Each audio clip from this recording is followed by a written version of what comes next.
ایرانی بسیج فورس کے کمانڈر غلام رضا سلیمانی کی شہادت کی تصدیق۔ ایرانی پاسداران انقلاب نے کہا کہ بسیج فورس کے کمانڈر غلام رضا سلیمانی کی شہادت کے بعد وہ خون کا بدلہ لینے کے جذبے سے کبھی دستبردار نہیں ہوں گے۔ دہشت گرد قاتلوں کو خبردار کرتے ہیں کہ شہید رہنما کمانڈروں اور عوام کے دیگر شہداء کے خون کا بدلہ ضرور لیا جائے گا۔ پاسداران انقلاب نے اس عزم کا بھی اظہار کیا کہ ان شہادتوں سے ایرانی قوم اور بسیج کے تمام اہلکاروں کے حوصلے مزید بلند ہوں گے اور وہ مزاحمت کے راستے پر پہلے سے زیادہ مضبوطی سے قائم رہیں گے۔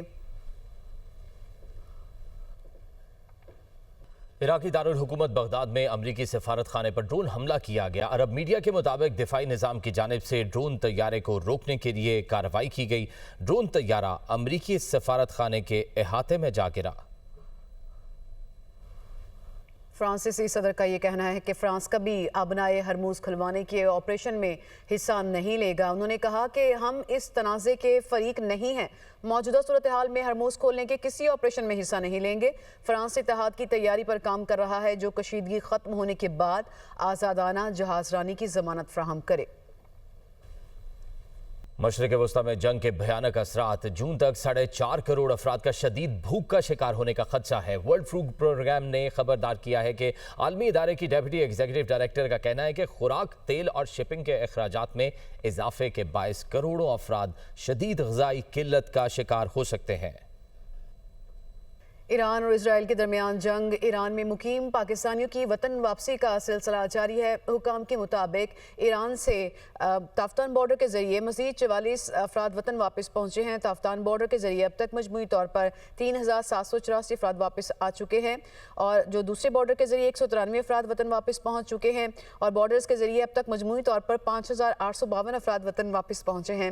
وطن واپس پہنچنے والوں میں زائرین، مزدور، ایرانی طلبہ اور بزنس مین شامل ہیں۔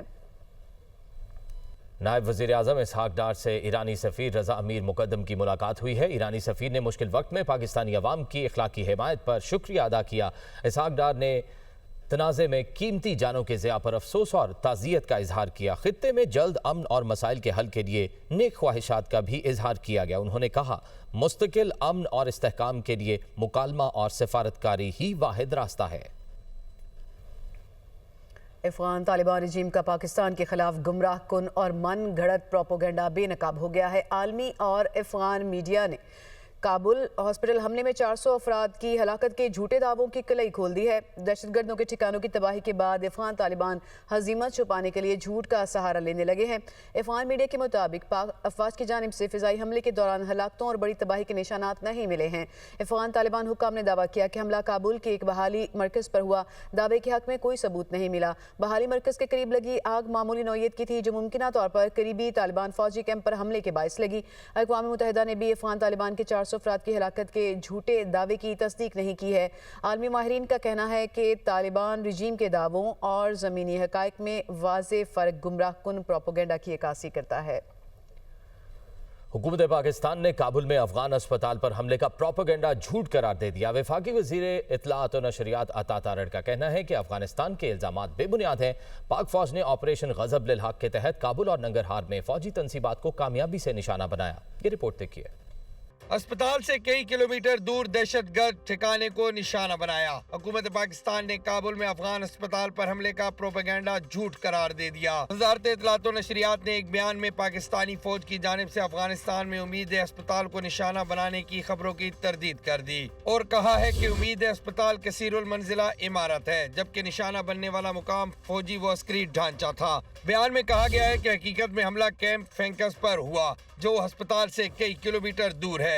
ہسپتال اور فینکس کیمپ میں فرق تصاویر کے ذریعے بھی واضح ہے۔ وفاقی وزیر برائے اطلاعات و نشریات عطا تارڑ کا کہنا ہے کہ افغانستان کے الزامات بے بنیاد ہیں۔ پاک فوج نے 16 مارچ کی رات آپریشن غضب الحق کے تحت کامیابی سے اہداف پر فضائی حملے کیے جس میں کابل اور ننگرہار میں فوجی تنصیبات کو نشانہ بنایا گیا جو دہشت گردی کی سرپرستی میں ملوث تھیں۔ انہوں نے کہا کہ کابل میں 2 مقامات پر تکنیکی معاونت کے انفراسٹرکچر اور اسلحہ ذخیرہ گاہیں تباہ کر دی گئیں۔ ننگرہار میں بھی افغان طالبان حکومت کے زیر استعمال 4 فوجی تنصیبات کو نشانہ بنایا گیا۔ وزیر اطلاعات کا مزید کہنا ہے کہ افغان حکومت کا پروپیگنڈا گمراہ کن ہے۔ حقیقت دنیا اور افغان عوام سے پوشیدہ نہیں۔ پاکستانی شہریوں کے تحفظ کے لیے آپریشن غضب الحق مطلوبہ اہداف کے حصول تک جاری رہے گا۔ افغان جریدے افغانستان انٹرنیشنل نے پاک فوج کی جانب سے افغان طالبان کی صرف فوجی تنصیبات کو نشانہ بنانے کی تصدیق کر دی ہے۔ جریدے کے مطابق پاکستان نے ہاسپٹل نہیں بلکہ اس سے 200 میٹر دور بمباری کی اسلام آباد سے یہ رپورٹ دیکھیے۔ پاک فوج نے صرف افغان طالبان کی فوجی تنصیبات کو نشانہ بنایا۔ افغان جریدے افغانستان انٹرنیشنل نے تصدیق کر دی۔ افغانستان انٹرنیشنل کے مطابق پاکستانی ذرائع نے انہیں بتایا کہ پاکستان نے پیر کی رات کابل میں اپنے حملے میں کیمپ فینکس کے دائیں جانب فتنۃ الخوارج اور افغان طالبان کے ایک کیمپ کو نشانہ بنایا۔ جریدے کے مطابق طالبان نے حملوں کے بعد قریبی منشیات کے عادی افراد کے اسپتال کو آگ لگا دی۔ طالبان کا دعویٰ ہے کہ اسپتال کو بم سے اڑایا گیا۔ شائع شدہ تصاویر میں ہسپتال کا سائن بورڈ برقرار ہے اور عمارت جل رہی ہے۔ افغانستان انٹرنیشنل کے مطابق افغان طالبان کا دعویٰ ہے کہ منشیات کے عادی افراد کے اسپتال پر حملے میں سینکڑوں افراد مارے گئے، تاہم انہوں نے 20 لاشوں کی تصاویر بھی جاری نہیں کی۔ جریدے کے مطابق طالبان میڈیا کی جانب سے جاری کردہ ایک ویڈیو میں حملے میں زخمی ہونے والوں میں سے ایک کا کہنا ہے کہ پاکستانی طیاروں نے منشیات کے عادی افراد کے کلینک سے تقریباً 200 میٹر دور اہداف پر بمباری کی۔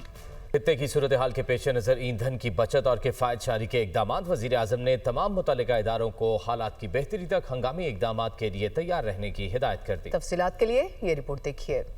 مشرق وسطی صورتحال کے اثرات، وزیر اعظم کی زیر صدارت جائزہ اجلاس، ہنگامی اقدامات کے لیے تیاری کے احکامات۔ اجلاس کو کفایت شعاری اور بچت کے اقدامات پر عمل درآمد کی پیش رفت سے آگاہ کیا گیا۔ کہا گیا انٹیلیجنس بیورو تمام اقدامات پر عمل درآمد کی نگرانی رپورٹ پیش کرے گی۔ حکام نے پیٹرولیم مصنوعات کا ذخیرہ ضروریات کے لیے مناسب قرار دے دیا۔ کہا پیٹرولیم مصنوعات کا مکمل ریکارڈ رکھا جا رہا ہے۔ اجلاس میں نائب وزیر اعظم اسحاق ڈار، وزیر خزانہ محمد اورنگزیب، وزیر پیٹرولیم علی پرویز ملک اور دیگر وزراء نے شرکت کی۔ رہنما ایم کیو ایم امین الحق کا کہنا ہے کہ وعدہ کیا گیا تھا کہ گورنر سندھ متحدہ کا رہے گا۔ متحدہ کو اعتماد میں لیے بغیر گورنر سندھ کو ہٹایا گیا۔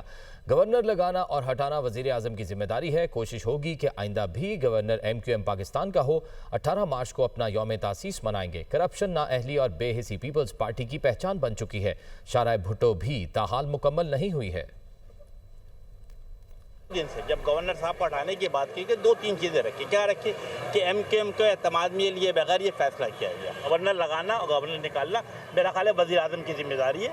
تو یقیناً ہم اسی لیے ہم نے رکھا ہے کہ ہم مستقبل میں جب بھی بات کریں گے وزیر اعظم سے کریں گے اور اپنی ریزرویشن ان کو بتائیں گے، ان کے سامنے رکھیں گے اور کوشش کریں گے کہ آنے والے مہینوں میں انشاءاللہ تعالیٰ دوبارہ گورنر جو ایم کیو ایم پاکستان کا ہو۔ ایم کیو ایم اپنا یوم تاسیس 18 مارچ کو منا رہی ہے۔ پیپلز پارٹی کا ترہ امتیاز ہے کرپشن، نااہلی اور بے حسی۔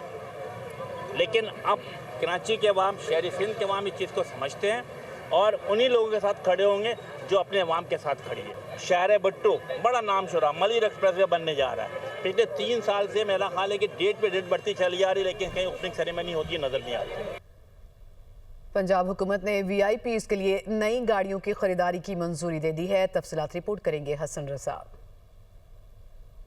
کفایت شعاری کی پالیسی نظر انداز، پنجاب حکومت نے وی آئی پیز کے لیے نئی گاڑیوں کی خریداری کی منظوری دے دی۔